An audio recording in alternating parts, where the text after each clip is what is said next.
नमस्कार मित्रांनो, इयत्ता 7वीच्या वर्गात मराठीच्या तासाला कविता 11वी लेख ह्या कवितेमध्ये मी प्रणाली पाटील तुमचे स्वागत करत आहे। आपण काल लेख ह्या कवितेचे 3 कडवी जी आहेत ती काल मी तुम्हाला स्पष्टीकरण केले होते, बरोबर की नाही। आज आपण उर्वरित कविता जी आहे त्या कवितेचा भाग आज आपण पाहणार आहोत। कवितेला सुरुवात करण्यापूर्वी मी पुन्हा एकदा कवी अस्मिता जोगदंड चांदणे यांचा परिचय करून देणार आहे। कविता 11वी लेख या ठिकाणी कवयित्री अस्मिता जोगदंड चांदणे म्हणजे या ठिकाणी 2 सरनेम दिलेले आहेत, एक जोगदंड आणि चांदणे, हे नीट लक्षात ठेवायचं आहे।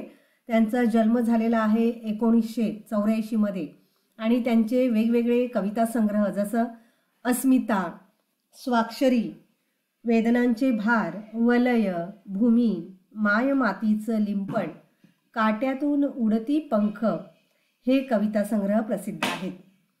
लेख ह्या कवितेत लेख घरात वावरते तेव्हा सारे घर हसते, प्रसन्न व बोलके होते, तिच्या हसण्या रुसण्याने घराला घरपण राहते। म्हणजेच तिच्या हसण्याला रुसण्याला काहीतरी किंमत आहे, घराला घरपण राहते। लेकीच्या निरागस भोळेपणाचं जे सुंदर वर्णन कवयित्री अस्मिता जोगदंड चांदणे यांनी आपल्या या लेख ह्या कवितेत केलेले आहे। चला आपण आता त्याचा उर्वरित भाग जो आहे तो आता आपण पाहणार आहोत। या ठिकाणी बघा, अशी चिमणी बोलकी साऱ्या घरात हसते, थोडे रागावले तर मग रुसून बसते। या ठिकाणी ह्या ओळीच्या आधारावर मी एक चित्र दिलेलं आहे, एक पिक्चर या ठिकाणी मी डाउनलोड केलेला आहे, ज्या ठिकाणी ती मुलगी जी आहे ती रुसून बसलेली आहे, म्हणजेच तिला राग आलेला आहे हे तिच्या चेहऱ्यावरून तुमच्या लक्षात येईल। पण ही जी चिमणी आहे हिला ह्या लेकीला कसली उपमा दिलेली आहे?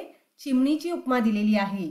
चिमणी जेव्हा झाडावर बसते किंवा घरात येते तेव्हा ती चिवचिव करत असते आणि तिच्या आवाजाने सारं घर भरून निघत असतं, म्हणजेच खुलून निघतं, साऱ्या घरात ती हसते। मुलगी जेव्हा घरामध्ये बोलत असते तेव्हा तिच्या बोलण्याने सारं घर हसत असतं।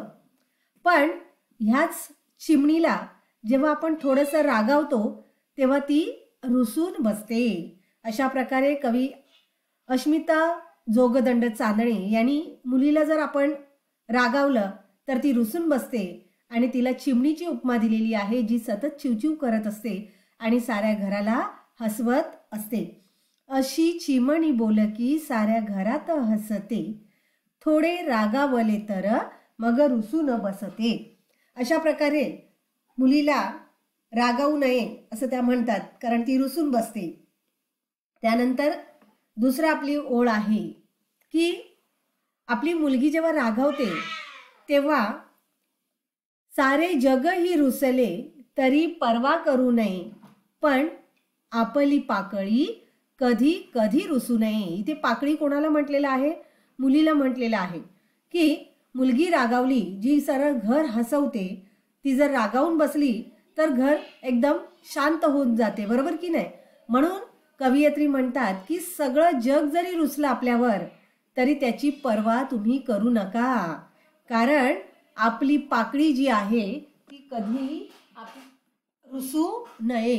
सारे जग ही रुसले तरी पर्वा करू नये, पण आपली पाकळी कधी कधी रुसू नये। आपल्या मुलीला मात्र तुम्ही कधीही रुसवू नका, रागावू नका, कारण आपली मुलगी जी आहे तीच आपली ओळख आहे आणि तीच आपलं नाव पुढे नेणार आहे। म्हणजेच काय, जेव्हा ती लग्न होऊन घरी जाते त्यावेळी आपल्याला तिचा रुसवा फुगवा काढण्यासाठी आपल्याला वेळ मिळत नाही, म्हणून जेव्हा ती आपल्याकडे असते त्यावेळी तिला कधीही रागावू नका, पण आपली पाकळी कधी कधी रुसू नये।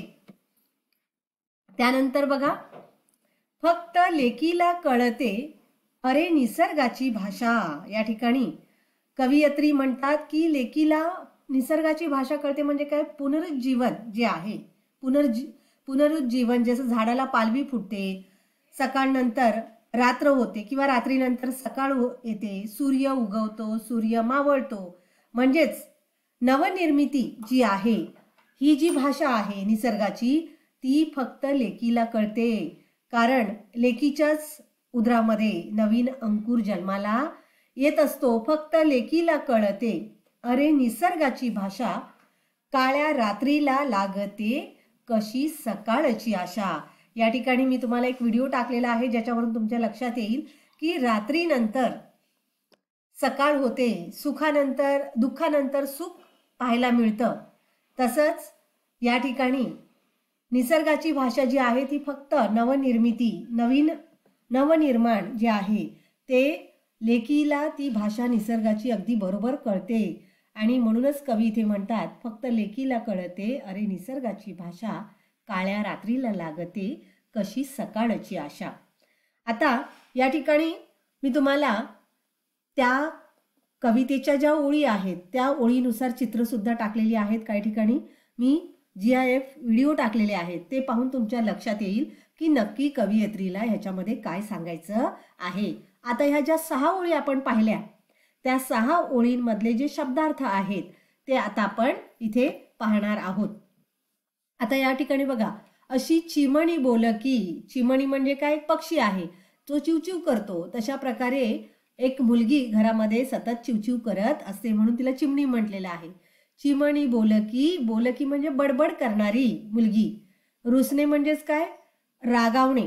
रुसणे म्हणजेच काय, रागावणे, गुस्सा होना, परवा न करणे, किसी की भी परवा न करणं, कोणाचाही विचार न करणे. निसर्ग, नेचर, सृष्टी, रात्र, निशा, सकाळ, पहाट, आशा, इच्छा. अशा प्रकारे या ठिकाणी मी शब्दार्थ दिलेले आहेत. ते शब्दार्थ आणि ह्या 6 ओळी, ज्या काल 6 ओळी लिहिल्या त्याच्याच खाली ह्या 6 ओळी लिहायच्या आहेत आणि त्याच्या खाली शब्दार्थ सुद्धा लिहायचे आहेत आणि ते लर्न सुद्धा करायचे आहेत. कविता वाचायची आहे, म्हणायची आहे.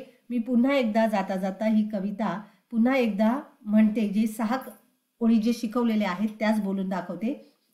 अशी चिमणी बोलकी साऱ्या घरात हसते, थोडे रागावले तर मग रुसून बसते. अशी चिमणी बोलकी साऱ्या घरात हसते, थोडे रागावले तर मग रुसून बसते. सारे जग ही रुसले तरी परवा करू नये, पण आपली पाकळी कधी कधी रुसू नये. फक्त लेकीला कळते, अरे निसर्गाची भाषा काळ्या रात्रीला लागते, कशी सकाळची आशा.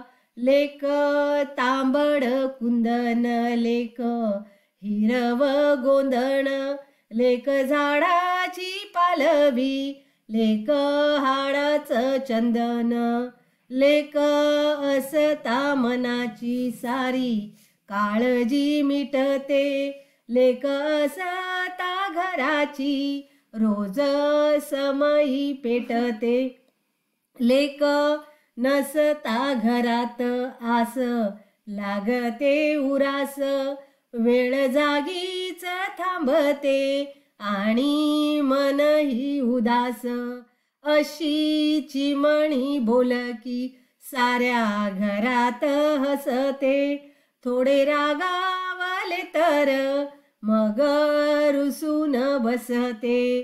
सारे जग ही रुसले तरी परवा करू नये, पण आपली पाकळी कधी कधी रुसू नये. फक्त लेकीला कळते, अरे निसर्गाची भाषा काळ्या रात्रीला लागते, कशी सकाळची आशा, कशी सकाळची आशा. अशा प्रकारे या ठिकाणी लेख ही कविता मी गाऊन दाखवलेली आहे, स्पष्टीकरण केलेलं आहे. तसंच कवितेचे जे शब्दार्थ आहेत ते सुद्धा काल आणि आज मी तुम्हाला दिलेले आहेत. ही कविता तुम्ही तुमच्या वहीत लिहायची आहे आणि मी हे शब्दार्थ जे आहेत ती PDF मध्ये न देता तुमच्या व्हिडिओमध्येच हे मी तुम्हाला लिहून दिलेले आहेत. त्यामुळे हे शब्दार्थ सुद्धा तुम्ही तुमच्या वहीमध्ये लिहायचे आहेत. आशा करते ही कविता आणि ह्या कवितेची चाल तुम्हाला नक्कीच आवडली असेल. धन्यवाद.